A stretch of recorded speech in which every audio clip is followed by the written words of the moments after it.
ये अल्लाह का करोड़ों शुक्र और एहसान मानिए कि अल्लाह ने आपको मुसलमान घर में पैदा किया और अल्लाह ने आपको सुन्नी बरेलवी घर में पैदा किया, वरना आपकी मेहनतों का इसमें कोई दखल नहीं है। ये यकतरफा फजले इलाही है कि अल्लाह ने इंसान बनाकर, मोमिन बनाकर सुन्नी घर में पैदा किया।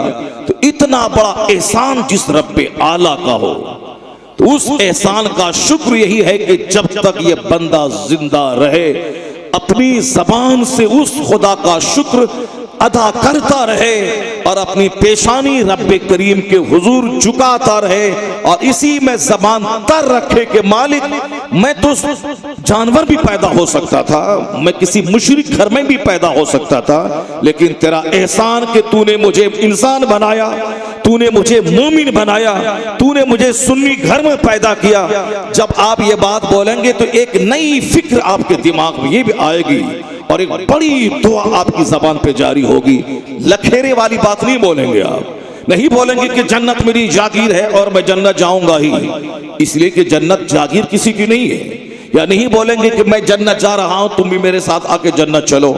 आप अगर ये सोच में पड़े कि अल्लाह मुझे अमेरिका के यहूदी घर में पैदा कर सकता था, लेकिन मुझे हिंदुस्तान के मुस्लिम घर में पैदा किया, मुझे हिंदुस्तान के राजपूत और ब्राह्मण घर में अल्लाह पैदा कर सकता था, लेकिन मुझे सुन्नी मुस्लिम घराने में अल्लाह ने मुझको पैदा किया, उसके बाद एक बड़ी सोच पैदा होगी इलाही, जब इतना बड़ा फजल तूने किया कि मोमिन बनाया, सुन्नी बनाया, तो बहुत सारे लोग कल मुसलमान थे आज काफिर हो गए, बहुत सारे लोग कल तक सुन्नी थे आज वहाबी हो गए, बहुत सारे लोग कल तक सलाम पढ़ते थे लेकिन आज वो सलाम के मुखालिफ हो गए। आदमी की फिक्र उलटती पुलटती रहती है, जैसे चटियल मैदान का एक पत्ता हवा जिधर की चलती है उधर रुख कर लेता है, उसी से दिल है उलटता पुलटता रहता है।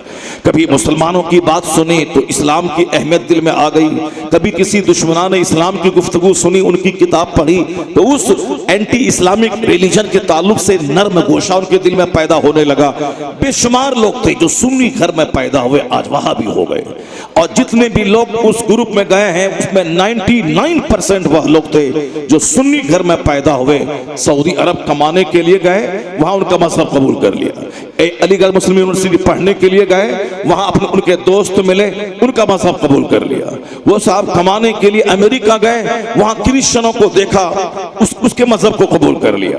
तो आदमी ऐसा नहीं कि आज मोमिन है तो मरते दम तक मोमिन रहेगा, मरते वक्त ईमान सलामत लेके जाना ये सबसे बड़ी दौलत है, और ये दौलत सबको मुयस्सर नहीं होती, ये दौलत उसको मुयस्सर होगी जो अल्लाह रब्बुल इज्जत के इन इनामात पे गौर करेगा कि अल्लाह मुझे सूअर पैदा कर सकता था, अल्लाह मुझे कुत्ता बना सकता था, क्योंकि कुत्ता को भी अल्लाह ने पैदा किया है, सूअर को भी अल्लाह ने पैदा किया है, सांप को भी अल्लाह ने पैदा किया है, तो अल्लाह मुझे भी तो सांप बना सकता था, लेकिन सांप न बना के अल्लाह ने मुझे इंसान बनाया है। कितना एहसान उस रब्बे आला का है। इंसान बनने में न मेरी मेहनत का दखल है, न मेरी सोच का दखल है, न मेरे बाप दादा की खिदमतों का दखल है, सिर्फ फजले इलाही है कि अल्लाह ने मुझे बंदर नहीं इंसान बनाया।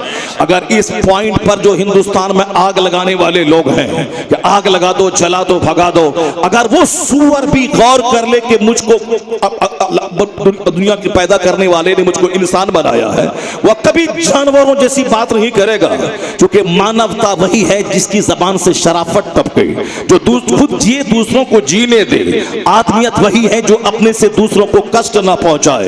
The best among you is one who is profitable for others. अगर वो सोच ले कि मैं सूअर नहीं इंसान हो, कभी जबान से काटने की बात नहीं करेगा, समाज में आग लगाने की बात नहीं करेगा, क्योंकि वो इस पर गौर ही नहीं करता है कि मैं बंदर नहीं मैं इंसान हूं, वो गौर ही नहीं करता है कि मैं छुछंदर नहीं मैं इंसान हूं। इसलिए इंसान होने के बावजूद जानवरों जैसी हरकतें करता है, दूसरों को कष्ट देना, दूसरों को मारना, दूसरों को दबाना। सामने वाला बंदा एक्सीडेंट कर गया, वो एक कतरा पानी के लिए तरस रहा है, मगर ये जानवर वीडियो बना रहा है, उसका एक कतरा पानी उसको नहीं दे रहा है। ये बता दें कि उस वक्त एक बंदा, एक भाई तड़प रहा है, खून निकल रहा है, एक कतरा पानी पानी उसके लिए आबे हयात के मानिंद है। उस वक्त वीडियो बनाना चाहिए या उस मरने वाले भाई को एक कतरा पानी पिलाना चाहिए, मगर ये पानी ना देख करके वीडियो बनाता है। मतलब ये निकला कि देखने में आदमी तो है पर आदमियत इसके अंदर नहीं है, शराफत नहीं है। तो जो अपना जिए और दूसरों को काटना चाहता हो, चूंकि लोग आज गौर ही नहीं करते हैं, सोचते ही नहीं है। और सच कहा मेरे पैगंबर ने कि आखिर जमाने में लोगों की अक्लें छीन ली जाएंगी। तुन जाओ अकूलो अक्सरे ज़ाले का ज़मान सयाती अलन्ना से ज़मान, अनकरीब लोगों पर एक ऐसा वक्त आएगा कि उस वक्त लोगों की अक्लें छीन ली जाएंगी, लोग पागल और दीवाने की तरह करेंगे। और आज अक्सर लोग इसी डायरेक्शन की तरफ सफर कर रहे हैं। यह सोचना नहीं है कि मैं गरीब हूं या अमीर। सामने वाला 50 स्कॉर्पियो लेके बारात गया है, मुझे भी भीख मांग के अपने बेटे की बारात में 50 गाड़ी लेके जाना है।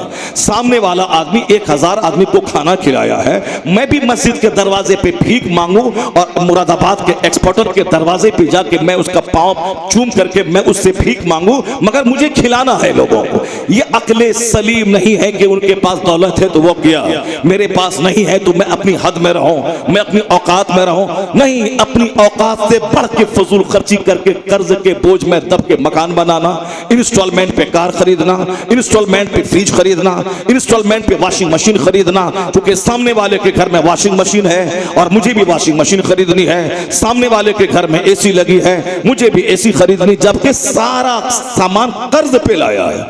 एक दिन जमीन उस घर उसका बिक जाएगा, ये सारे सबका इंस्टॉलमेंट चुकाने में। नहीं, वो लिया है एसी तो मुझको भी लेना ही लेना है। सच कहा मुस्तफा ने, आखिर जमाने में लोगों की अक्लें छीन ली जाएंगी। एक 18 साल का जवान नाच रहा है तो चलो जवान है, लेकिन 80 साल की बुढ़िया को क्या हो गया जो अपने पोते की शादी में नाच रही है? ये 60 साल की औरत को क्या हो गया जो अपनी बेटी की शादी में नाच रही है? इसे क्या हो गया? आखिर ये 70 साल की बुढ़िया नाच के क्या दिखाना चाहती है? ये क्या करना चाह रही है? मर्द पैदा हुआ है 10 कुंटल मिट्टी अपने सर पे लेके वह बोझ ढोएगा। मर्द पैदा हुआ है फजाओं में 1-1 साल तक मुअल्लक रह के कायनात की सच्चाई का पता लगाएगा। मर्द पैदा हुआ है समंदर में गोता लगा के समंदर की सच्चाइयों से बाखबर होगा। मर्द पैदा हुआ है रात रात भर फैक्ट्री के दरवाजे पर लाठी लेके दरबानी करेगा। मर्द पैदा हुआ है ट्रैक्टर और ट्रॉली चलाएगा। मर्द पैदा हुआ है खेत में 15-15 घंटे तक बारिश में भीग कर वह खेती बाड़ी करेगा। ये काम औरत नहीं कर सकती है। मर्द को अल्लाह ने औरतों के मुकाबले में डबल ताकत दी है। यही वजह, इसका चमड़ा स्ट्रॉन्ग है, इसकी फिक्र स्ट्रॉन्ग है, इसकी हड्डी मजबूत है। औरतें चूंकि सिर्फ नाजुक हैं, इसलिए अल्लाह ने उनके चेहरे पे दाढ़ी के बाल नहीं उगाए हैं। उनके हुस्न की जरूरत है मर्दों के लिए, वो कोमल है, वह सॉफ्ट है, वह नर्म है। उसका चमड़ा उतना हार्ड नहीं है कि दाढ़ी के बाल उगाए, इसलिए वह नर्म है, नर्म रहे, पर्दे में रहे। मगर आप देख लें, ये मर्द लंबा बाल रख करके साहब उसमें रबड़ लपेट रहा है। ये मर्द साहब छींट वाला कपड़ा पहन करके औरत बनना चाह रहा है। ये मर्द घर में बैठ रहा है, औरतों को पढ़वा के उससे कमाई करके खा पी रहा है। ये औरतें हैं जो सर के बाल कटवा के ये मर्द बनना चाह रही। क्या हुआ? मुस्तफा ने क्या कहा? तुम जाओ अकूलो अक्सरे ज़ाल का ज़मान, एक वक्त ऐसा आएगा कि उस जमाने के अक्सर लोगों की अक्लें छीन ली जाएंगी। आज मर्द औरत बनना चाह रहा है। नहीं देखा आपने लंबे लंबे बाल रखकर रबड़ रगड़ने का क्या मतलब है? ये मर्द गले में लॉकेट पहन रहा है, ये लॉकेट तो औरतों को पहनना था। ये मर्द हाथ में सोने की अंगूठी पहन रहा है, क्या मतलब? तुम मर्द हो या औरत हो? या सोना मर्द के लिए हराम है, ये औरत के लिए जायज है। साथ हाथ में मेहंदी लगाना ये औरत का काम है, ताकि औरत और मर्द के हाथ में फर्क पैदा हो जाए। लेकिन आज औरतें मेहंदी नहीं लगा रही, मर्द मेहंदी लगा रहा है। और सब मर्द अपने हाथ में सोने का कंगन पहन रहा है, औरतें चूड़ी पहनना छोड़ रही हैं। आखिर क्या हो रहा है? ये औरतें जींस पहन रही हैं और मर्द साहब हाफ पैंट चड्डी पहन रहा है। मर्द कोट पहना है, अंदर में इनर पहना है, स्वेटर पहना है, 4 लिबास है। और ये सिर्फ नाजुक है, सिर्फ अपना हुस्न दिखलाने के लिए एक मामूली सा बारीक कपड़ा पहन के ठहर रही है। यानी मर्द औरत बनना चाह रहे हैं, औरतें मर्द बनना चाह रही है। साहब लड़के हमारे गुल्ली डंडा खेल रहे हैं, हमारे बच्चे दिन भर गुटखा खा रहे हैं, साहब हुल्लड़बाजी कर रहे हैं, बेटा को संभालने का ख्याल नहीं कि मेरा बेटा प्रोफेसर बने, डीएम बने, एसपी बने, बहुत बड़ा आलिम बने। नहीं, ये सारा ख्याल हटके अब बिटिया पे आ गया है कि मेरी बिटिया डॉक्टर बनेगी, मेरी बिटिया आईपीएस ऑफिसर बनेगी। ये बताएं, जबकि हर बेटी की शादी होगी, मेरी बेटी डीएम हो जाए, 5 करोड़ रुपए महीना कमा ले, क्या वो बगैर शौहर के रह पाएगी क्या? अक्सर बेशतर सारे लोग देख रहे हैं कि जो भी औरतें जॉब में जा रही हैं, 99.9% उसका अपने शौहर से रिश्ता ताल्लुकात खुशगवार नहीं है। यहां तो स्कूल के एक मामूली टीचर जो 35,000 रुपए महीना कमाती, उनका रिश्ता शौहर से बिगड़ा हुआ है। वह शौहर से तलाक का मुतालबा कर रही है। 35,000 कमाने वाली आज जो डॉक्टर बन के 5 लाख डेली कमाएगी, क्या वो चाहता उनका बाप कि इनका रिश्ता इनके शौहर के साथ खुशगवार रहेगा, एक अच्छी जिंदगी गुजारेगी? नहीं होगा ऐसा। देखने में लगता है वो उसकी बीवी है, घर में लत्तम जुत्तम का माहौल है। यहाँ बगैर कमाए तो सर के बाल उधेड़ के रख दे रही है, और जो 5 लाख महीना कमाएगी उसका क्या हाल होगा? तो बच्चा जोकर है, उसे डॉक्टर बनाने का ख्याल नहीं है। एक जुनून चढ़ा हुआ है कि बिटिया को डॉक्टर बना रहा है, एक जुनून चढ़ा हुआ है कि बेटी को आईपीएस ऑफिसर बना रहा है। लड़का चाहे लंगटा रहे, लड़का चाहे चोर बने, लड़का चाहे डकैत बने, लड़का चाहे इश्कबाज बने, लड़का चाहे छोकरी बाज बने, लड़का चाहे सनीमा बाज बने, सब चलेगा, बिटिया को डॉक्टर बना रहा है। जबकि उनकी शादी होगी, उनके शौहर के जिम्मे उसका नानो नफ्ता है, उनके शौहर के जिम्मे उसकी मेहर की रकम है। आज कितने लोग हैं दुनिया में, सब अपनी बीवियों को अपने घर में रानी बना के रखते हैं, खुद मेहनत करते हैं, हल चलाते हैं। तो हर औरतें अपने शौहर के संरक्षण में रहती हैं। तो एक शौहर अपनी बीवी भी पालता है और 10 बच्चों को भी पालता है, लेकिन जब औरत खुद से कमाई करने लगे, इल्ला माशाअल्लाह अच्छी चंद और खवातीन को छोड़कर 90% खवातीन अपने शौहर से बागियाना रुख इख्तियार कर लेती हैं। उनका कायदे से जीना मुश्किल है। एक डीएम खवातीन कर्नाटका में, उन्होंने अपने डीएम शौहर से तलाक का पिटीशन इदारे शरिया में डाल दिया, क्योंकि शौहर भी डीएम है और वो भी डीएम है। उसे तो मस्त रहना चाहिए कि मैं भी डीएम हूं, मेरा शौहर भी डीएम है, दोनों के 10 लाख रुपए महाना घर में आएंगे, खूब उन्नति करेंगे, प्रोग्रेस करेंगे, तरक्की करेंगे। नेचुरल सिस्टम से बगावत करने वाला कभी सुकून नहीं पाएगा। औरतें रही हैं घर को जन्नत बनाने के लिए, मर्द बना है बाहर मेहनत करने के लिए। अगर ये उल्टा पुल्टा काम होगा तो दुनिया में तलाक होगी, दुनिया में तकरार होगी, दुनिया में खुदकुशी होगी, दुनिया में जहर खुरानी के वारदात बढ़ेंगे। बेशुमार लड़कियां केरोसिन डाल के मर रही है, बेशुमार औरतें अपने घर में फांसी के फंदे पे लटक रही है। यहां तक कि फिल्म इंडस्ट्रीज की औरतें जो करोड़ों कमाने वाली है, उनकी सड़ी हुई लाश उनके फ्लैट से बाहर निकल रही है। कुदरत के निजाम के खिलाफ जो कदम उठाएगा, नेचुरल निजाम से हट के जो जिएगा, सुकून नहीं मिलेगा, चैन नहीं मिलेगा, आग लगेगी समाज में। कुदरत का निजाम यही है कि मुस्तफा की पैरवी में अल्लाह ने सुकून रखा है, हुजूर की गुलामी में अल्लाह ने सुकून रखा है। हुजूर से हट के कोई जिएगा तो जहन्नम वहां मिलेगा, बेचैनी की आग में यहां जलेगा। और हुजूर की गुलामी में जो जिएगा, सुकून यहां मिलेगा, जन्नत वहां मिलेगी। बेशक, सुभान अल्लाह, सुभान अल्लाह। बहुत खूब। की राहत का राज इसी में पिना है कि अपने मन के मुताबिक आदमी ना जिए, अपनी अक्ल पे भरोसा ना करे, बल्कि वो तमाम कुछ वहां से ले जो दुनिया के लिए मॉडल बना के भेजा गया है। यानी अपनी अक्ल पे नहीं, मुस्तफा जाने रहमत के मार्गदर्शन पर भरोसा करे, हुजूर के इरशादात पे भरोसा करे कि मुझे जीना कैसे है, सरकार ने मुझको क्या कहा है, हुजूर ने किन चीज से रोका है। मनमाने ढंग से जीने का नतीजा है कि सारा काम उल्टा पुल्टा हो रहा है। उसी उल्टा पुल्टा होने के नाते घर में लगी है आग, खानदान में लगी है आग, गांव में लगी है आग। लोग अपने खानदान वालों से रिश्ता छोड़ के दूसरों से दोस्ती कर रहे हैं, बाप से बात नहीं कर रहे, गैरों से 1 घंटे तक दोस्ती कर रहे हैं, अपनी बहन को देखने तक नहीं जा रहे हैं, दूसरों की बहन को अपनी भाभी बना रहे हैं और अपनी बहन बना रहे हैं। मुंह बोली बहन है हमारी, अपनी बहन तो बहन है नहीं, उनके पास तो जाता नहीं, उनके से तो बात फोन से करता नहीं। और ये कौन है? यह मुंह बोली बहन है। मुंह बोली बहन से रिश्ता है और अपनी बहन से दुश्मनी है। और फिर उसके बाद जिसको मुंह बोली बहन कहा था, पता चला कि बहन अपने शौहर से तलाक ले रही है और ये मुंह बोला भाई अपनी बीवी को छोड़ करके उस मुंह बोली बहन के साथ वो दिल्ली पंजाब भाग करके होटल को मुज़य्यन कर रहा है। नहीं चलेगा। बोली बहन का क्या रिश्ता है? अपनी बहन से प्यार कर, अपनी माँ से प्यार कर, अपनी बेटी से प्यार कर। अजनबी औरत चाहे भाभी क्यों ना हो, चाहे कजिन क्यों ना हो, वहां खतरा है। इसलिए पैगंबर आजम ने कहा था कि देवर तो तेरे लिए मौत है, यानी वहां तो इज्जत के डूबने और लूटने का कभी अंदेशा है। तो अपने मनमाने ढंग से बहन और सिस्टर और कजिन का रिश्ता मत बना।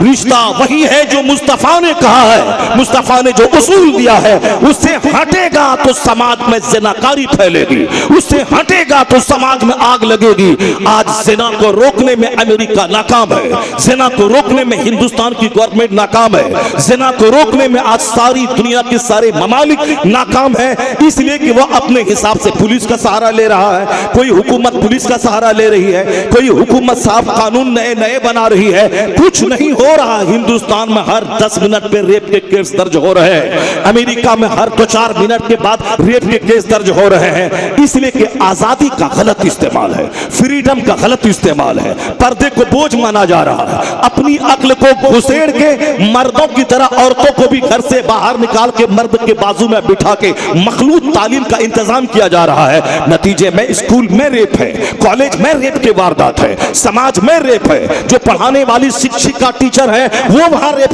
कर रही है, रेप करवा रही है। नहीं रुकेगा रेप। एक कानून है, वह कानून हया, वो है कानून पर्दा, मुस्तफा का दिया हुआ। जहां अमेरिका यूरोप का कानून दम तोड़ दे, वहां मुस्तफा का कानून पर्दा नाफिज कर दे। बगैर पुलिस की मदद के 80% ज़िनाकारी का खात्मा हो जाएगा। बेशक बेशक बेशक। नारे तकबीर, नारे रिसालत, उलमाए अहले सुन्नत, मुफ्ती शहरियार साहिब क़िबला, इस्लाही मुआशरा कॉन्फ्रेंस। कुरान अल्लाह का कलाम, कुरान अल्लाह का कलाम है, जो अल्लाह सारी डिमेरिट से पाक है, जो अल्लाह तमाम डिफेक्ट से पाक है, जो अल्लाह तमाम कमजोरी तमाम वीकनेस से पाक है। हम तो कमजोरी का पुतला है। मेरे पेट में है 2 kg पाखाना, हमारे पेशाब की थैली में है 1 लीटर पेशाब, हमारे पास नींद कमजोरी है। मैं जब सोता हूं तो मुर्दा बन जाता हूं, कोई भी आके मेरी गर्दन पे छुरी चला सकता है। मुझको जब पेशाब लगता है तो भरी महफिल में वजीर आजम उठ करके वो वॉशरूम जाता है। आप सबों को जब लेट्रिन लगता है तो आप बाथरूम में जाके वो काम करते हैं जो काम एक मेहतर करता है। मेहतर किसे कहते हैं? जो दूसरों का पखाना साफ करता हो। और हर आदमी अपने आप में मेहतर है, क्योंकि हर आदमी अपना पखाना वॉशरूम में खुद साफ करता है। वह दूसरे नौकर गुलाम को लेके नहीं जाता है, कोई तुम चलो पखाना मैं करूंगा, तुम हाथ से साफ करना। वो इंतहाई दर्जे का बदअखलाक माना जाएगा जो वॉशरूम में अपने नौकर गुलाम को लेके जाएगा। इसलिए अमेरिका के जो बाइडन हो या इसराइल के नेतन्याहू हैं या हिंदुस्तान के कोई हुक्मरान हो, वो वॉशरूम तनहा जाता है, अपने हाथ से अपना पखाना साफ करता है और दिन में ये काम 2-3 बार करता है। और जब तक जिंदा रहेगा तब तक करना होगा। ये जब तक लाचार था तो माँ करती थी, माँ की गोद में माँ पखाना साफ करती थी। और जब ये 2-4-5 साल का था तो माँ उसके कपड़े को धोती थी। लेकिन जैसे ये मैच्योर हुआ तो अपना पखाना खुद से साफ करना है। ये इतनी बड़ी कमजोरी अल्लाह ने बंदों के साथ लगा दी है। खाना है अब पखाना करना है, और फिर जिसके पेट में 2 लीटर पखाना, वो ये बोले कि I am greater than you, मैं तुमसे बड़ा हूं, मैं अच्छा हूं, मैं अच्छा हूं। ये घटिया है, ये मेहतर है, ये डोम है, ये फला है, वाह ये भंगी है। तो अगर तू भंगी है पखाना ढोने वाला, तो तू भी उस भंगी से कम है कि वो दूसरों का पखाना ढोता है और तुम अपना पखाना धोता है वॉशरूम में। इतनी बड़ी कमजोरी अल्लाह ने लगा दी।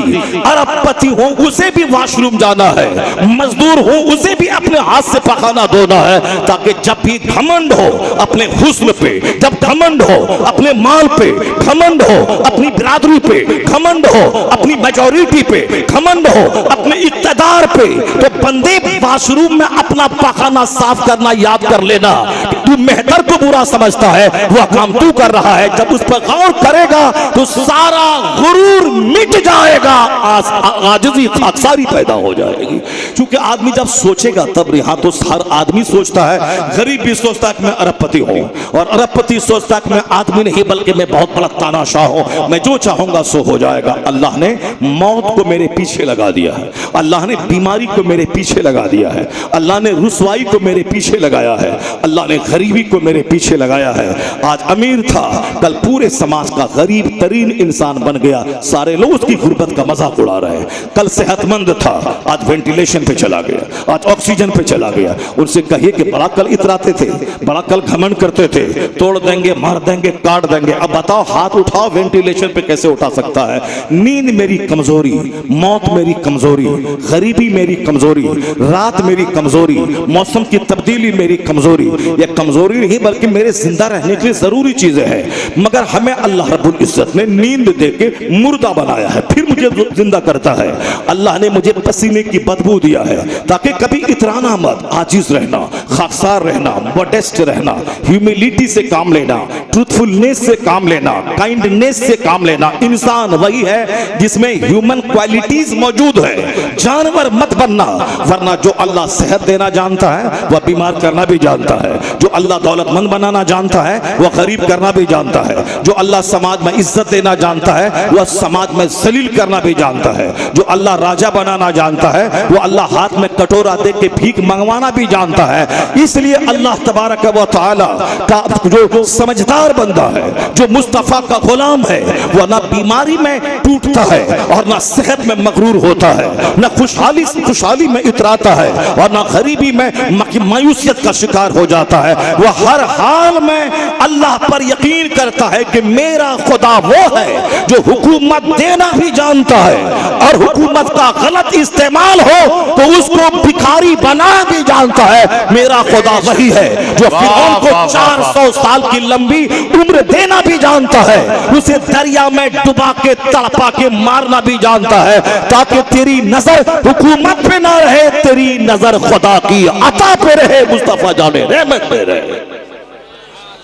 और इससे हट के जो जिएगा वो काफिरों की दौलत को देख करके काफिर हो जाएगा।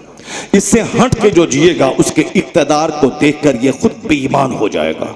उससे हट के जो जिएगा उसका चहल पहल और उसका समाज में अहले कहले फिरना ये इसे काफिर बना देगा। इसलिए अपनी सोच पे नहीं, मैंने बात वहां से की है कि इंसान वही है जो अक्ल का इस्तेमाल करे, अक्ल का इस्तेमाल करे और शरीयत की कसौटी में सारे मैटर को सोचे। अगर नहीं सोचेगा तो वह पागल हो जाएगा। इसमें बड़ी बड़ी बातें इसके दिमाग में नहीं आएंगी। मैंने क्या कहा कि इस्लाम सबसे बड़ी नेमत है। अल्लाह अमेरिका के प्रधानमंत्री को इस्लाम नहीं दिया, आपको दिया। अल्लाह ने नेतन्याहू के दिल में इस्लाम की मोहब्बत नहीं डाली। अल्लाह ताला आपका जो रेडी चालक है, रिक्शा चालक है, जो साहब गली कुचे में कांदा और प्याज और लहसुन बेचता है, 200 रुपए डेली कमाता है, ये उस नेतन्याहू से करोड़ों गुना बेहतर है। क्योंकि नेतन्याहू मरेगा तो खरबों साल आग में जलेगा, लेकिन यह रेडी चलाने वाला मुसीबत में कितने दिन तक रहेगा? 70, 80, 90 साल, और उसमें भी आराम से खाएगा पिएगा, 200 रुपए कमाएगा। और जैसे मरा, अगर ईमान रहा, सब्र रहा, नमाज रही, तो मरने के बाद खरबों साल की जन्नत उसके लिए इस्तेकबाल करने के लिए तैयार है, हमेशा जन्नत में रहेगा। तो दुनिया की राहत भी आर्जी है और दुनिया की तकलीफ भी आर्जी है। तो ये हुकुम हाकिम बनना, सरबराह बनना क्या फायदा देगा? मरने के बाद 70 साल 1 सेकंड की तरह गुजर जाते हैं और फिर 100 साल 1 मिनट अल्लाह के सामने है। मोमिन की नजर आखिरत पे रहती है, मोमिन की नजर जन्नत पे रहती है, इसलिए इनका जीना आसान हो जाता है। अगर जन्नत और आखिरत और हुजूर की शरीयत से हट के अगर सोचेंगे तो उनका इख्तिदार काफिर बना देगा, उनकी दौलत काफिर बना देगी, उनकी ताकत हमारे बच्चों को काफिर बना देगी। इसलिए बच्चों की गुट्टी में पिलाना होगा ये झूठा इख्तिदार, ये दुनिया की शोहरत, ये दुनिया की दौलत, ये दुनिया की मालियत, ये दुनिया का इख्तिदार, ये सब पानी का बुलबुला है। असल चीज है आखिरत, जहां खरबों साल, महासंख्यों साल, बेगिनती साल, जहां खरबों ही की हैसियत क्या है, वहां तो मौत को ही ज़बह कर दी जाएगी, मौत ही नहीं है। दुनिया में 100 साल के अंदर ही मौत आ रही है, मरने के बाद जो दुनिया है वहां मौत ही नहीं है।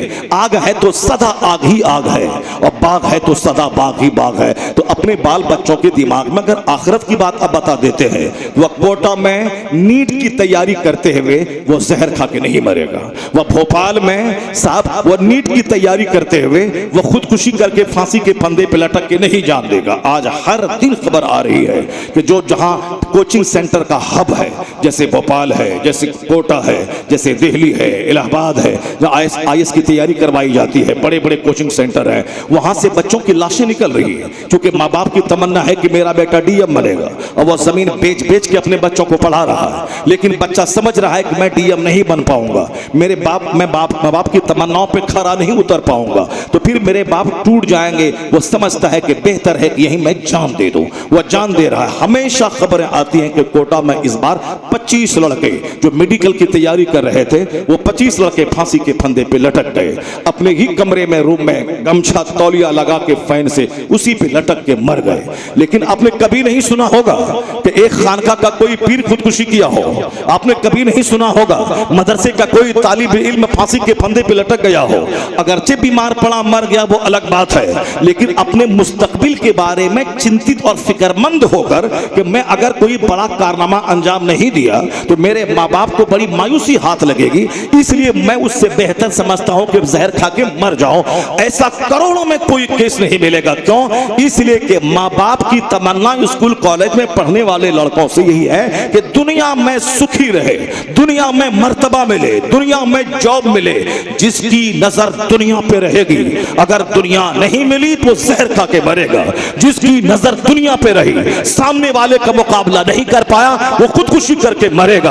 अगर किसी के कार की तो कोई हद नहीं है, मकान की तो कोई हद नहीं है, जॉब की तो कोई हद नहीं है, अदना दर्जे का जॉब है वह चपरासी बनना, और साहब रेलवे की गुंटी में अब ऊपर नीचे करना। हाई क्लास का जॉब है इंडिया में, आईएएस ऑफिसर बनना। तो जॉब की कैटेगरीज है, मगर मैं दिमाग में ठान लूं आईएएस मुझको बनना है, अगर नहीं बन पाया तो क्या करेगा? जहर खा के मर जाएगा। सामने वाले के पास आल्टो कार है 4 लाख की, मैं खरीदना है, मैंने खरीद लिया। फिर सामने वाला साहब वो इनोवा खरीद लिया 25 लाख की, फिर मुझको मुकाबला करना है। फिर सामने वाला साहब वो फॉर्च्यूनर ले आया 50 लाख रुपए की। अब क्या करेंगे आप? फिर आप अपनी जमीन बेचें, हाँ है करें, बैंक से कर्जा ले, फिर आपने फॉर्च्यूनर लिया। सामने वाला फिर 2 करोड़ की कार खरीद लिया, फिर आप क्या करेंगे? 2 करोड़ की कार जमीन बेच के खरीदा, फिर सामने वाला 10 करोड़ की जागवार कंपनी की कार खरीद लिया, फिर आप क्या करेंगे? न कार की हद है, न मकान की हद है, न डेकोरेशंस की हद है। तो फिर अगर आपकी नजर दूसरों के मुकाबले पे रही तब तो इसी तरह जलील हो के बुरी मौत मरते रहेंगे। लेकिन अगर नजर मुस्तफा पे रही, सब्र पे रही, कनात पे रही, और फिर मुस्तफा के फरमान पे रही, और जन्नत पे रही, आखिरत पे रही कि दुनिया में सोने का घर भी बना लो, आखिर अंजाम मौत है, कब्र में जाना है, इसको छोड़ना है। अगर नजर आखिरत पे रही, मुस्तफा के फरमान पे रही, वो जहर नहीं खाएगा, गरीबी आई तो सब्र करेगा, और मालदार बना तमन्ना पूरी हुई तो नेमत का शुक्र अदा करेगा। तो नेमत का शुक्र अदा करना दर्जात को बढ़ा देगा, सब्र करना बेपनाह अजर का हामिल बना देगा। मालदारी में भी ईमान बचेगा, गरीबी में भी ईमान बचता रहेगा। लैसल ग़िना अन कसरतिल अर्थ वलाकिन्नल ग़िना ग़िना नफ्स। हुजूर फरमाते हैं कि असल में मालदारी ज्यादा अमाउंट जमा करना नहीं है। The true riches are not having a great amount of property. असल में मालदारी ये नहीं कि प्रॉपर्टी ज्यादा जमा कर ले, असल में रिचेस इज सेल्फ कंटेंटमेंट है, अपनी खुद सब्र करना, ये असल में मालदारी है। कनात से काम लेना, ये असल में मालदारी है। हुजूर से हट के जिएंगे तो समाज में आग लगेगी, हुजूर से हट के जिएंगे तो शख्सियत मजरू हो जाएगी, हुजूर से हट के जिएंगे तो खुदकुशी होगी जैसे समाज में हो रही है। मगर नजर रहे मुस्तफा पे तो जीने का मजा मिल जाएगा। नजर रहे मुस्तफा पे और मुस्तफा के फरमान पे तो किराए के घर में भी बादशाहों जैसा सुकून मिलेगा। वरना नहीं तो आप यूरोप के घर में, अरबपति घर में पैदा हो, अगर हिर्स और लालच से आपने काम लिया तो फिर वो दरिद्र बन जाएगा, फिर वो साहब जब मुकाबला नहीं कर पाएगा सामने का तो जहर खा के मर जाएगा। यही वजह है लता मंगेशकर जी ने कहा था कि 90 साल की लंबी उम्र मेरी हुई, दुनिया भर का मैंने भ्रमण किया, America, Europe, Toronto, France, Japan, Malaysia, Canada, कहां नहीं मैं गई, और करोड़ों का जेवर में खरीदी, और बंबई के पौष इलाके में उसका घर था। लेकिन लेकिन जब उनसे कहा गया हाउ डू यू फील इस प्रॉपर्टी, इस शोहरत, इस पॉपुलैरिटी पर आप कैसे कि किस कदर नाज कर रही हैं कि दौलत भी, इज्जत भी, शोहरत भी, करोड़ों आदमी आपके फैंस हैं, आपके गाने लोग गा रहे हैं, पार्लियामेंट हाउस में आपने वहां जाके देशभक्ति के गीत गाया, प्रधानमंत्री के सामने सारे मेंबर्स ऑफ पार्लियामेंट आपकी आवाज सुन के मस्त और मशहूर हो गए। इतनी पॉपुलैरिटी, इतनी शोहरत, तो आप तो मस्त रहती होंगी, दौलत भी, बंबई में घर भी, अमेरिका यूरोप का सफर भी, करोड़ों के जेवरात भी, करोड़ों की कार भी। आखिर क्या चाहिए बंदे को? बंदा कार के लिए, मकान के लिए, दुकान के लिए, मॉल के लिए, कॉम्प्लेक्स के लिए, अमेरिका जाने के लिए, 10 करोड़ पे फिक्स डिपॉजिट करने के लिए, इसी के लिए लोग लालायित और बेचैन रहते हैं और वो सारी नेमतें उनको हासिल है। बंबई घूमने के लिए, बंबई में जिसका घर हो, जिस इलाके में साहब मुकेश अंबानी का घर हो, उसी मोहल्ले में उनका घर हो, समंदर के किनारे घर हो, सबसे कीमती इलाके में, लेकिन वो क्या कह रही है? वो कहती है I like to leave this world, मैं ये दुनिया छोड़ना चाहती हूँ, जो मैं चाहती थी मुझको नहीं मिला। अल्लाह समत, करोड़ों जिसके फैंस हो, मगर वो क्या कहती? जो मैं ढूंढती थी मुझको नहीं मिला। एक पांव अमेरिका में है, दूसरा पांव फ्रांस में है, उसके बावजूद कहती हैं जो मैं ढूंढती थी मुझको नहीं मिला।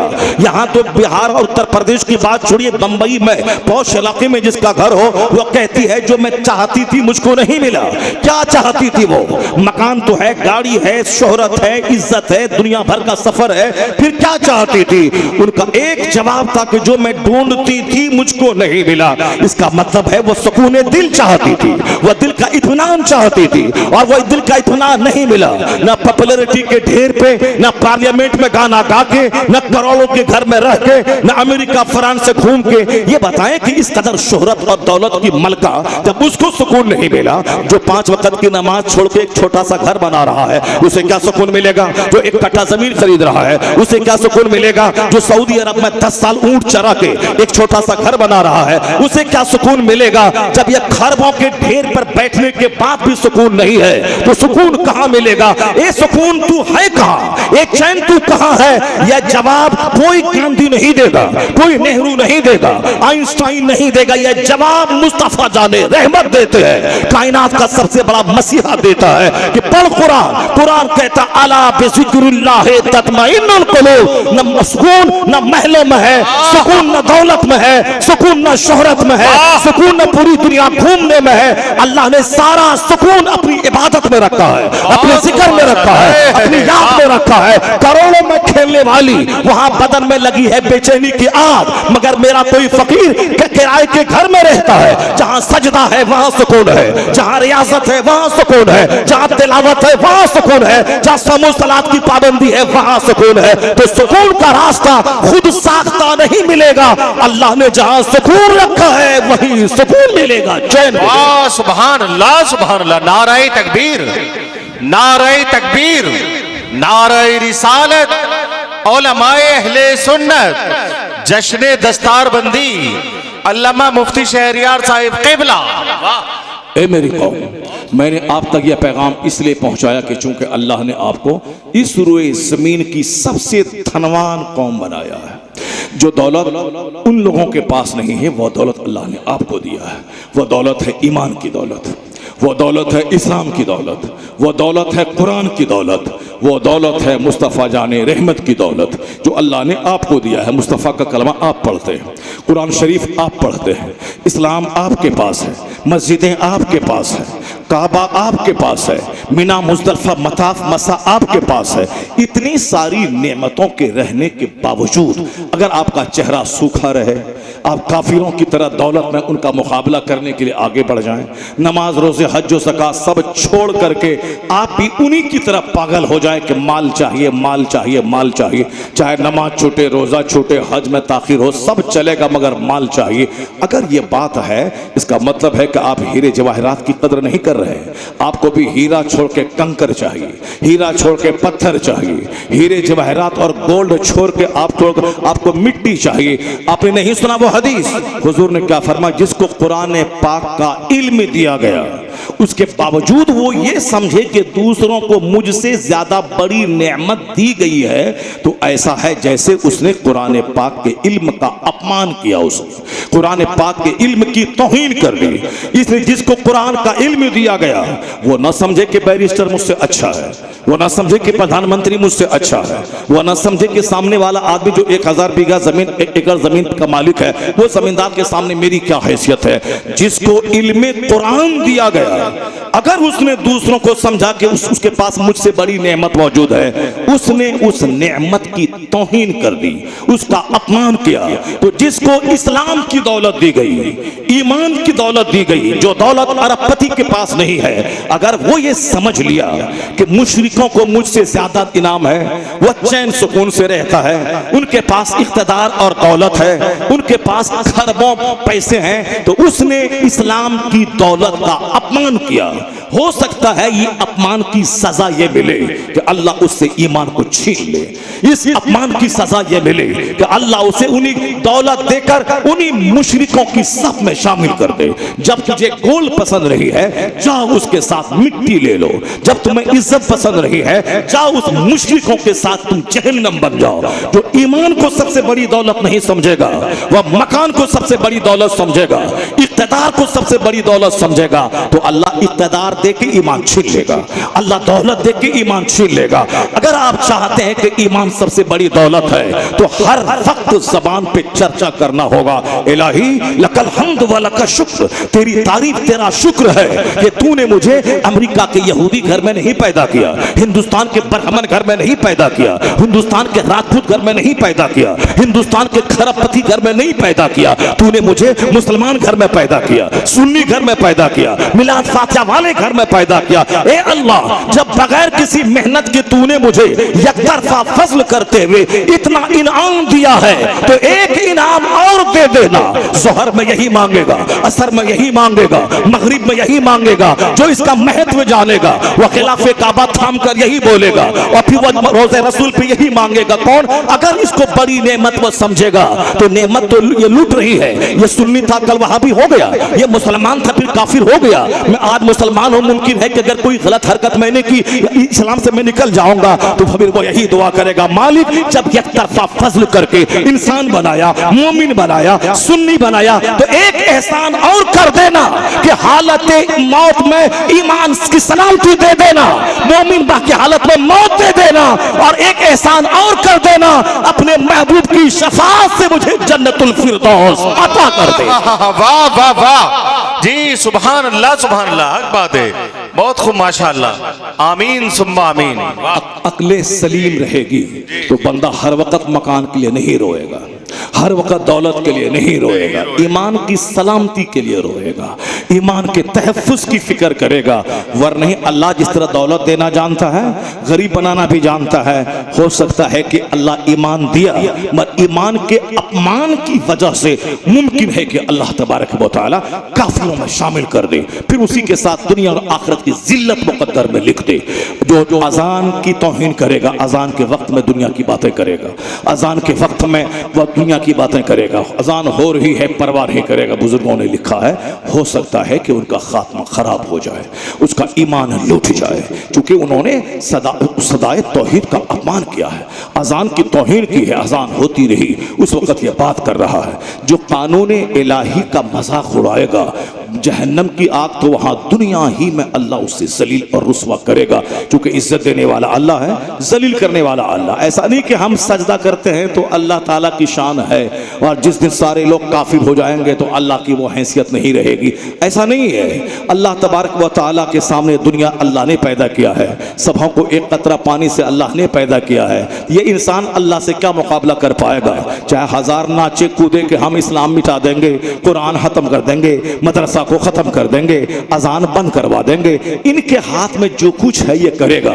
जैसे समाज में कोई अत्याचारी, कोई डकैत है तो वो हमारी दाढ़ी नोच सकता है, हम कमजोर हैं वो हमारी टोपी छीन सकता है, हम कमजोर हैं वो हम शराफत की जबान बोलते वो तो तमाचा हमको मार सकता है, ये तो कर सकता है। लेकिन ये नहीं हो सकता है कि इस्लाम को दबा दे, इस्लाम मजहब में ब्रेक लगा दे। इससे बड़े बड़े दौलतमंद, बड़े बड़े जालिम व जाबिर आए, ये 1400 साल के अंदर में ये इस्लाम के बढ़ते हुए कदम को रोक दें। एक कौम मुस्लिम इक़्तिदार का गलत इस्तेमाल माइक हटवा सकता है, इक़्तिदार का गलत इस्तेमाल मदरसे के दरवाजे को बंद कर सकता है, लेकिन अल्लाह के नजदीक 100 साल 1 सेकंड है, 400 साल 1 मिनट है। तो अल्लाह जो कायनात का खालिक और मालिक है, वो 1400 साल में हमने उनकी कुदरत यही देखी है कि जब जब मुसलमानों में बदअमली पैदा हुई, मुसलमानों के ऊपर में काफिरों और जालिमों को मुसल्लत किया गया, और जब जब काफिरों ने कहा इस्लाम मैंने मिटा दिया,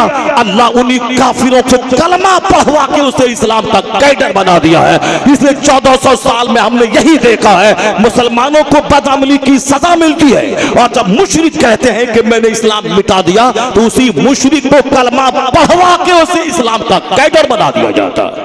क्योंकि दुनिया चलाने वाला अल्लाह है। कुलिल्लाहुम्मा मालिकल मुल्क तूतिल मुल्क मन तशा व तंज़िउल मुल्क मिम्मन तशा व तुइज़्ज़ु मन तशा व तुज़िल्लु मन तशा बियदिकल खैर इन्नका अला कुल्लि शैइन कदीर। सारा इख्तियार अल्लाह के पास है। अब चूंकि ये यकीन ही कमजोर हो रहा है कि रोजी देने वाला अल्लाह है, हर हाल में रोजी देगा। वो सांप को, चुचंदर को, सबको रोजी देता है, शराबी पापी सबको देता है, मुझे भी देगा। मैं अच्छा काम कर रहा हूँ, मैं मौलवी बना हूँ, लोगों का अमरे बिल मारूफ करता हूँ, क्या अल्लाह मुझे भूखा रखेगा?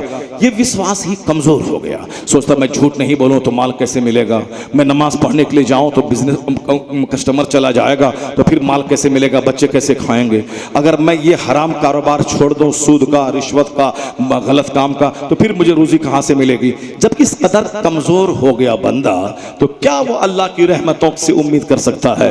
जब उसको विश्वास ही नहीं है अल्लाह की जात पे कि रोजी देने वाला अल्लाह है, इज्जत देने वाला अल्लाह है, हुकूमत देने वाला अल्लाह है, हुकूमत छीनने वाला अल्लाह, वो जब यकीन ही नहीं रहा, तो अब अल्लाह उसे काफिरों के हाथों में छोड़ देता है। तुम सताए जाओ, तुम खुद मिसले जाओ, तुम रगड़े जाओ, तुम परेशान हो जाओ। ये जो मौजूदा परेशानियां हैं, या उसी बदअमली का नतीजा है। विश्वास कमजोर हो गया, यकीन कमजोर हो गया कि अल्लाह रोजी देने वाला है। ये सोचता कि नहीं, मैं सूद नहीं खाऊंगा तो फिर पैसा कहां से आएगा, मैं झूठ नहीं बोलूंगा तो माल कहां से आएगा, मैं नमाज पढ़ूंगा, बिजनेस नहीं करूंगा तो फिर माल कहां से आएगा? इसी कमजोरी यकीन की वजह से बंदा करोड़ों कमाने के बाद भी भिखारी है।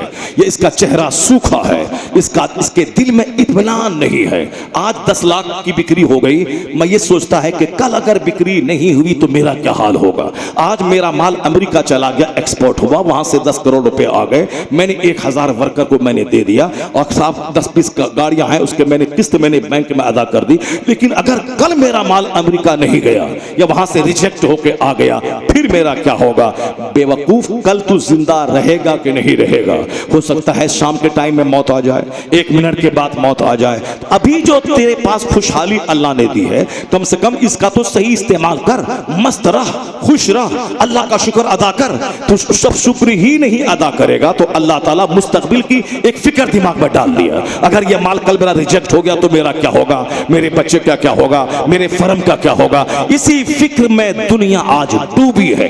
क्या मंत्री अगर कल हार गए तो मेरा क्या होगा, हम तो सड़क पे आ जाएंगे। इसीलिए वो हाथ पैर मार रहा है कि कैसे इलेक्शन हम जीत जाएं, हम कैसे कौन सी तदबीर अपनाएं कि इलेक्शन ना हारें, चाहे जुल्म करें, चाहे रुपया से खरीद लें, चाहे वोटर को शराब पिला दें, चाहे कुछ दूसरे को गाली दे दें ताकि लोग नफरत में, उसकी नफरत में फिर वो हमको अपना ले। यानी आखिरी हद तक ये बंदा जा रहा है, क्योंकि विश्वास नहीं है कि जो अल्लाह आज रोजी दिया है वो अल्लाह कल भी देगा।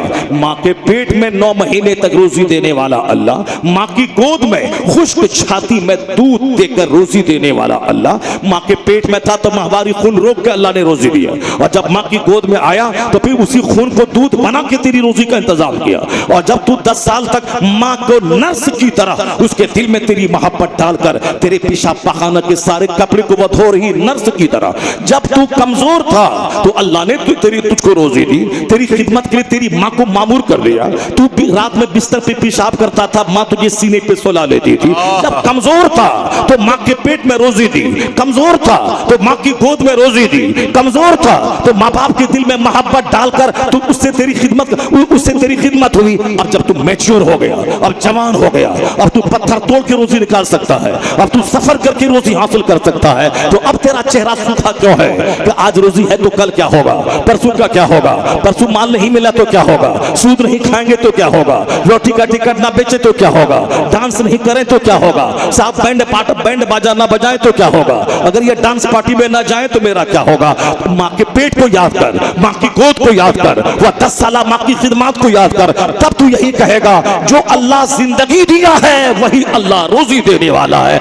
ला तक़तुलू औलादकुम खश्यता इमलाक, गरीबी के डर से बच्चों को कत्ल मत कर। जो अल्लाह तुम्हें रोजी देता है वो अल्लाह तेरी औलाद को भी रोजी देगा। खुदा से हट के जिएगा सोचेगा तो फिर मालदारी के ढेर पे बैठने के बाद भी जलील और रुस्वा हो जाएगा। और मुस्तफा माशाअल्लाह माशाअल्लाह, नाराए तकबीर, नाराए तकबीर, नाराए रिसालत। वरना 90 लाख मुशरिकों को मोमिन बनाना ये कोई आम काम नहीं था।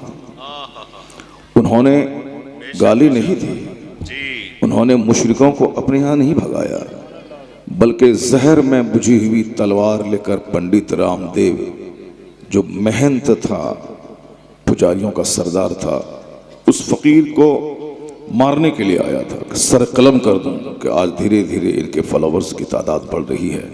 पहले 10, 20, 25, 50, 100, कई हजार हो गए। उन्होंने प्लान बनाया कि अब इनको कत्ल कर दिया जाए। जहर में बुझी हुई तलवार लेके आया था, लेकिन क्या हुआ, तलवार गिर पड़ी। गरीब नवाज के चेहरे को देखकर कलमा पढ़कर मुशर्रफ सुभान अल्लाह, पंडितों का सरदार कलमा पढ़ लिया।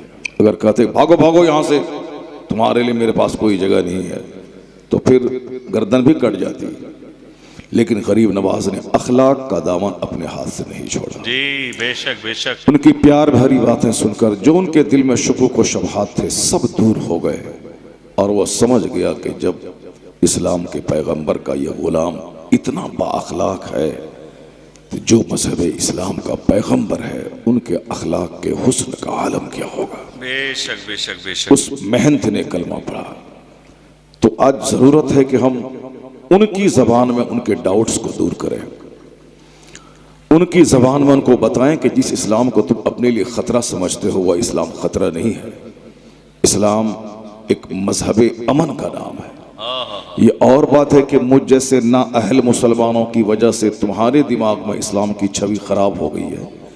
मैं ना अहल हूं मगर मेरा मजहब अहल ना अहल नहीं है। मैं आज पैदा हुआ हूं, कल मर जाऊंगा, मगर मेरा मजहब तो 1400 साल से पूरी दुनिया में आंधी बन के छा रहा है। हिंदुस्तान के मुशरिकों ने कलमा पढ़ा, अमेरिका के यहूदियों ने कलमा पढ़ा, ब्रिटेन के नसरानियों ने कलमा पढ़ा। दूसरे सारे मज़ाहिब एक बिरादरी से रिलेटेड होते हैं। जरा गौर से सुनिएगा मेरी बात। दूसरे सारे मज़ाहिब बिरादराना ढंग से आगे बढ़ रहे हैं। अब यहूदी, कोई दूसरा आदमी यहूदियत कबूल नहीं करता है, बस उनकी अपने खास बिरादरी है, वही उन्हीं के बाल बच्चे यहूदी हो रहे हैं। कोई बता दे कि एक गैर मुस्लिम हिंदू यहूदी बन गया हो, नहीं होता ऐसा। भले ही यहूदियों ने दुनिया में बहुत कुछ दिया, हेलीकॉप्टर दिया, हवाई जहाज दिया, उन्होंने कंप्यूटर दिया, बहुत बड़े बड़े विद्वान जो है वो सब हुए, उन्होंने बहुत कुछ दिया, मगर कोई एक गैर मुस्लिम हिंदुस्तान का वो यहूदी बन जाए, ऐसा नास्तिक बन सकता है, कोई खुदा नहीं है, दहरिया बन सकता है, लेकिन ये कि हिंदुइज्म छोड़ के यहूदी बन गया हो, यह सोच करके राइट ब्रदर्स ने पूरी दुनिया को हवाई जहाज दिया है, आज करोड़ों लोग उससे फायदा उठाते हैं। यह सोच करके J.L. बेयर्ड ने टेलीविजन का इजाद किया है और आज दुनिया के कई 100 करोड़ लोगों के घरों में वो टेलीविजन लोग देखते हैं, उसका इस्तेमाल करते हैं। चलो J.L. बेयर्ड बहुत बड़े वैज्ञानिक जिसको आज हर घर में उनकी इजाद को देखा और सुना जाता है, अब उसके मजहब को कबूल कर लें, ऐसा नहीं है। एक भी बुद्धिस्ट यहूदी नहीं बन रहा, लेकिन कोई दिन ऐसा नहीं गुजरता दुनिया का कि एक यहूदी कलमा पढ़ के मुसलमान ना होता हो, एक नसरानी कलमा पढ़ के मोमिन ना होता हो, एक हिंदुस्तान का हिंदू कलमा पढ़ के मुसलमान ना बनता हो, चाइना और जापान का बुद्धिस्ट कलमा पढ़ के मोमिन ना बनता हो। रोजाना एक इतना बड़ा परिवार है इस्लाम का कि सारे गलत या बुरे मज़ाहिब या दूसरे मज़ाहिब के लोग अगयार अपने मज़ाहिब को छोड़ छोड़ कर मजहब इस्लाम के दामन में पना ले रहे हैं। ये इस्लाम की सच्चाई है। ऐसा नहीं कि ज़बरदस्ती किसी के दिल में अपनी फिक्र डाल दिया जाए, ऐसा नहीं हो सकता है। आप बोलिए 2 घंटा तकरीर कीजिए, ज़बरदस्ती सुभान अल्लाह मत कहलवाइए। आपकी कोई बात ऐसी निकली ज़बान से जो आदमी के दिल में उतर गई, वो कहेंगे वाह सुभान अल्लाह, क्या आपने अच्छी बात कह दिया। तो ज़बरदस्ती सुभान अल्लाह नहीं बुलवाया जाता। जैसे हमारे यहाँ आजकल माहौल पैदा हो गया, अब वो नात भी नहीं पढ़ा है, कहता है सुभान अल्लाह कहिए। एक मिसरा नहीं पढ़ाया, कहता है सुभान अल्लाह कहिए। पेशगी हाथ उठा के कहिए।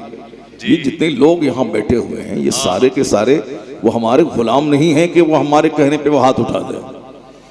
हाथ उठाइए पेशगी। क्यों उठाइए पेशगी? क्या क्या पेशगी है? पहले तुम पेशगी कलाम तो पेश करो, तुम अपना कलाम पेश करो, बगैर कहे हुए लोगों के हाथ उठ जाए। ये सब होना चाहिए। जबरदस्ती किसी पे अपनी फिक्र थोपी नहीं जाती है।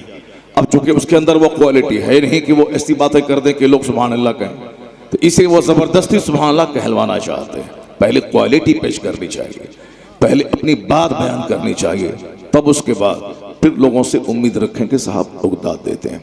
मजहब इस्लाम जबरदस्ती किसी के मुंह में माइक दे के नहीं बोलता कि बोलो ला इलाहा इल्लल्लाह। जबरदस्ती नहीं कहता है कि बोलो ला इलाहा इल्लल्लाह। वो दूसरे लोग करते हैं, मुंह में घुसा दिया माइक, जबरदस्ती बोलो तुम जो मैं बुलवाना चाह रहा हूं।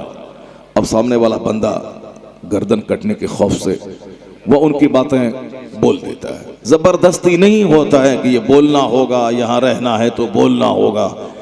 अगर ऐसा हुआ तो एक भी बंदा तुम्हारी बात नहीं बोलेगा। मजहब इस्लाम ने जबरदस्ती कभी नहीं किया। ला इकराह फिद्दीन, there is no compulsion in the religion. इस्लाम में कोई जोर जबरदस्ती नहीं है। ये इतना मनमोहक, ये इतना प्लीजेंट मैसेज है इस्लाम का कि बड़ा बड़ा मुफक्किर, बड़ा बड़ा थिंकर, बड़ा बड़ा मुहक्किक जैसे वो इस्लाम को पढ़ा, उसकी क्वालिटी को समझा, माइक घुसेड़ के कलमा नहीं पढ़ा, वो कलमा पढ़ाने वालों को खोज कर उनकी खानकाहों में जाके मुस्तफा की गुलामी का पट्टा गले में बांध लिया। खानकाहों में लाखों लोगों ने कलमा पढ़ा, गुफ्तगू सुनने के बाद बेशुमार लोगों ने कलमा पढ़ा, किताबों की स्टडी के बाद बहुत सारे लोग कलमा पढ़ते हैं। ये इस्लाम का एक आलमी पैगाम अमन है कि जो भी इसके करीब आता है मुतासिर हुए बगैर नहीं रहता है। ये और बात है कि मुसलमान खुद नहीं पढ़ते हैं आज इस्लाम। ये चूंकि आबाई तौर पर यह मुसलमान है कि बाप मुसलमान था हम मुसलमान हैं, दादा मुसलमान था हम मुसलमान हैं। यही वजह है कि इस्लामी क्वालिटी इसके अंदर मौजूद नहीं है। आज कलमा पढ़ के सिर्फ कानूनन मुसलमान है, मगर इस्लामी क्वालिटीज जो होनी चाहिए वो नहीं है। चूंकि वो इस्लाम पढ़ के इस्लाम नहीं लाया है, बाप मुसलमान था इसलिए मुसलमान है। अगर एक भी बंदा कोई बता दे कि मैंने 50 किताबों का मुताला किया उसके बाद मैं इस्लाम को कबूल किया है, करोड़ों में कोई नहीं मिलेगा। मुझसे भी आप सवाल कर दें कि क्या आप पहले दूसरे मजहब के फॉलोवर थे, आपने क्या क्या पढ़ा, क्या पढ़ के मुसलमान बने? मेरे जैसे लाखों मौलवी भी इस्लाम को पढ़ के इस्लाम नहीं कबूल किया है, सिर्फ इसलिए कि बाप मुसलमान था, मुसलमान फैमिली में पैदा हुआ इसलिए वो मुसलमान है।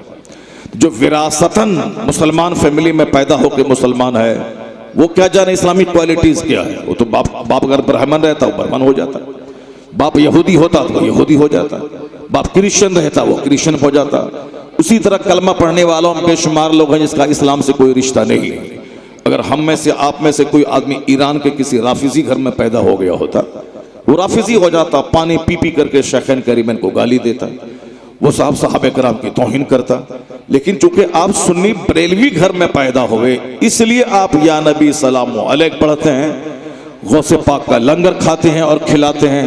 अगर आप किसी नजदी घर में पैदा हो गए होते तो फिर आप भी वही कुछ बोलते जो वो बोल रहा है। चूंकि आप जिस फैमिली में पैदा हुए हैं वहां चादर पोशी का माहौल है, वहां गौसे पाक के लंगर का माहौल है, वहां औलिया सालिहीन से बैत होने का माहौल है, वहां ईद मिलादुन नबी का जश्न मनाने का माहौल है। इसलिए आप ईद मिलादुन नबी का झंडा हाथ में लेके घूम रहे हैं। अगर आप सहारनपुर में पैदा हो गए होते तो आप भी पानी पी पी के बोलते ये हराम है, ये शिर्क है, ये बिदअत है, ये सारे कब्र पुजवा हैं, वो सारी बातें आप बोलते जो वो बोल रहा है।